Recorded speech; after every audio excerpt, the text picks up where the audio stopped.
Hello students, today we'll discuss what is meant by reversible process and what is meant by irreversible process and carnot-engine.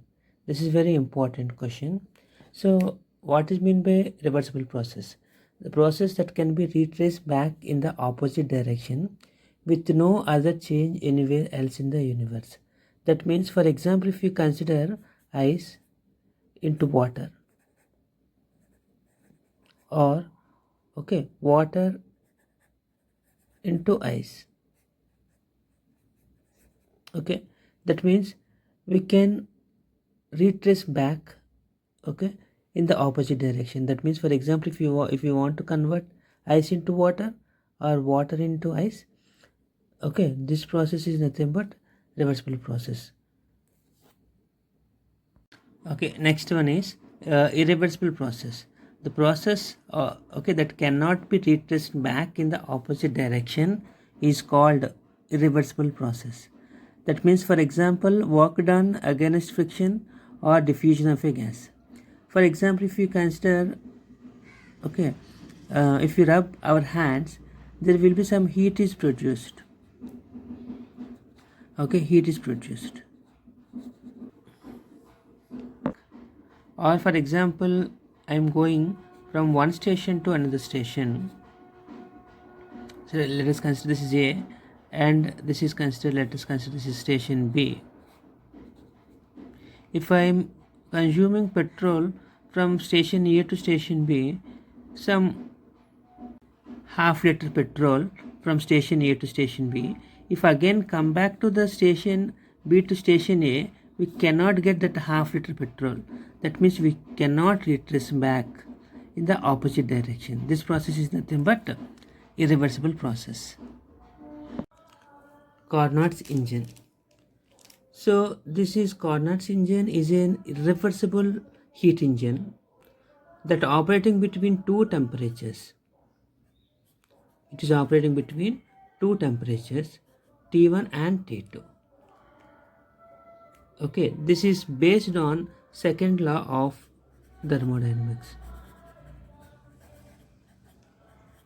It is based on second law of thermodynamics. Now working. So here there are 4 steps and these are 4 parts. One is working substance, another one is a source, insulating stand,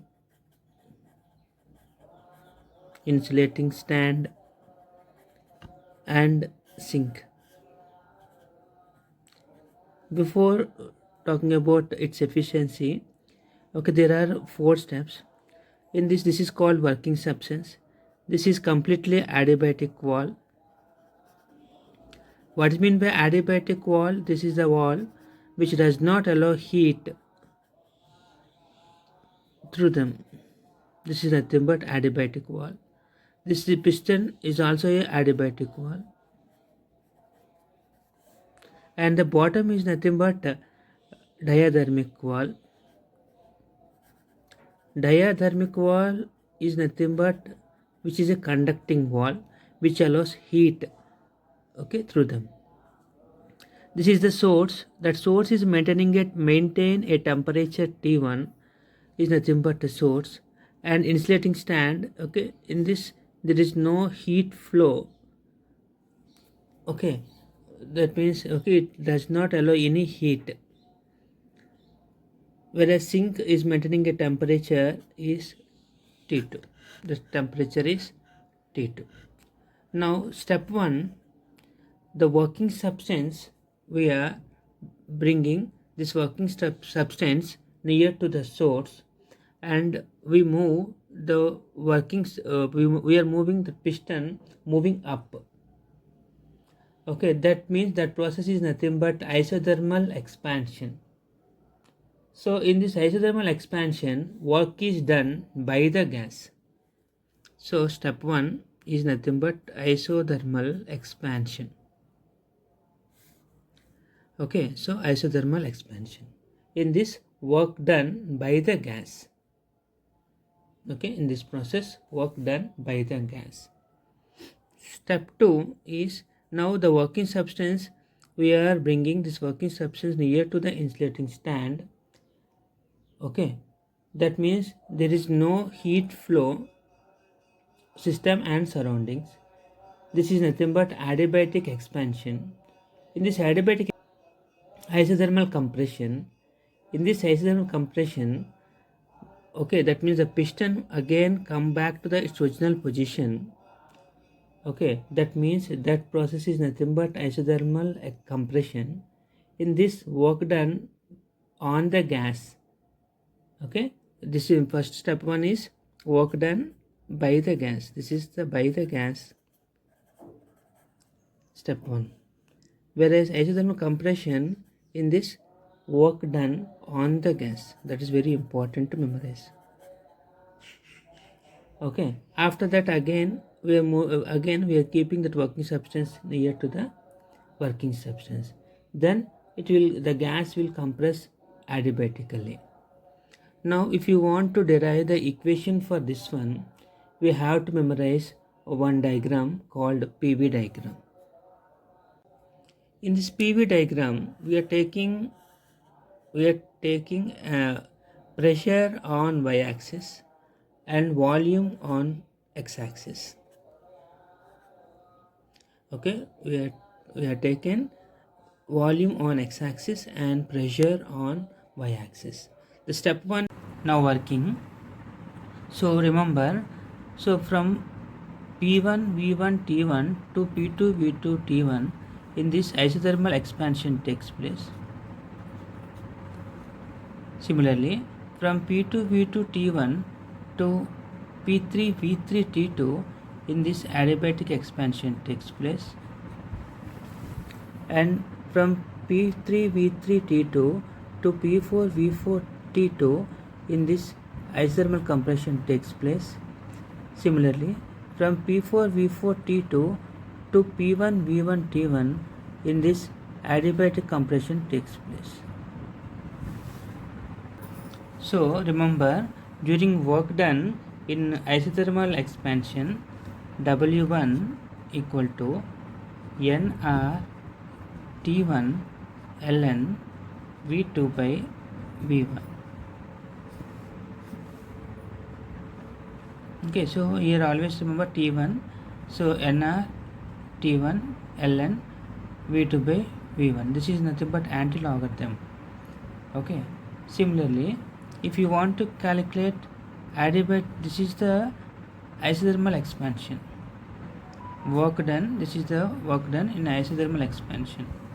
You can consider equation number 1. And during adiabatic expansion, W2 equal to N, see here, R by gamma minus 1 into T1 minus T2. So during this, so in these two cases, the work done, both the expansions, okay, work done by the gas only. So this is the equation number 2. Similarly, isothermal compression, W3 is equal to NR T2 ln, okay, V3 by V4. And this is, so during adiabatic expansion, W4 equal to R by gamma minus 1 into T1 minus T2. Okay. Now if you want to find total work done, W is equal to W1 plus W2 minus W3 minus W4. This is the total work done. Okay, so W is equal to W1 plus W2 minus W3 minus W4. This minus indicates that, okay, heat is released. Okay, the only in adiabatic compression and isothermal compression only heat is released. Okay, that means remember W3 is for isothermal compression and W4 is for adiabatic compression. Now we put all the values. Okay, so W is equal to W1 is nothing but NR T1 anti-logarithm V2 by V1 plus r by gamma minus 1 into t1 minus t2. Okay, so minus nr t2 antilogarithm v3 by v4 minus r by gamma minus 1 into t1 minus t2. So this plus and this is minus, both will cancel each other.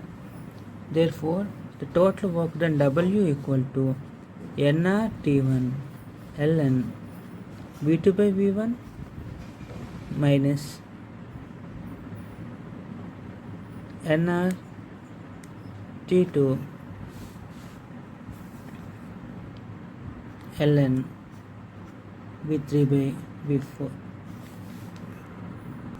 So to simplify this above equation, we have to prove that v2 by v1, okay, is equal to v3 by v4. So we have to prove that v2 by v1 is equal to v3 by v4. For that, you should consider adiabatic expansion. Okay, adiabatic expansion. Okay, t1 v2 power gamma minus 1 equal to t2 v3 power gamma minus 1. And okay, from this, if you transfer this to that side, t1 by t2 equal to v3 by v2 whole to the power of gamma minus 1.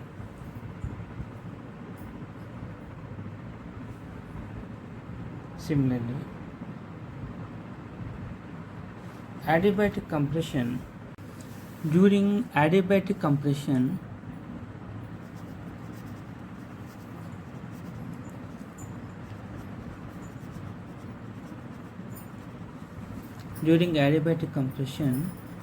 T2 V4 power gamma minus 1 equal to T1 V1 power gamma minus 1. So now we want T1 by T2. Now you can transfer this side. T1 by T2 equal to V4 by V1 whole to the power of gamma minus 1. Okay, let us consider this is equation number 2. Now if you compare equation 1 and 2, okay, so let us consider. Now if you compare equation 1 and equation 2, LHS are equal. Now we are equating RHS. So that means V3 by V2 whole to the power of gamma minus 1 is equal to V4 by V1 whole to the power of gamma minus 1. So this gamma minus 1 cancel each other. So therefore V3 by V2 is equal to V4 by V1. If you transfer this to that side and this to this side, that means V3 by V4 equal to V2 by V1. So therefore, so that means instead of V3 by V4, we will write V2 by V1. Therefore, net work done W is equal to nRT1 antilogarithm V2 by V1 minus nRT2 antilogarithm, okay, V2 instead of V3 by V4, we will write V2 by V1. Okay, now efficiency eta equal to W by Q1. So W just now we got nRT1 ln V2 by V1, okay, minus nRT2 ln, this is also V2 by V1 whole divided by, see, always remember Q1 is nothing but isothermal expansion. So that means here nr T1 ln V2 by V1. From this, remember, so we should take common, except T1 and T2, remaining everything is common, okay, in the denominator. That means nr ln V2 by V1. If we take common, we'll get T1 minus T2 divided by nr T1 ln V2 by V1. So n cancel, r cancel, this one is cancel. So therefore eta equal to T1 minus T2 by T1. That means we can simplify this. Eta is equal to T1 by T1 minus T2 by T1. T1 cancel. So therefore eta is equal to 1 minus T2 by T1. So this is the efficiency of Carnot's engine. If T2 equal to 0, then the efficiency is equal to 1 or 100%. Thank you.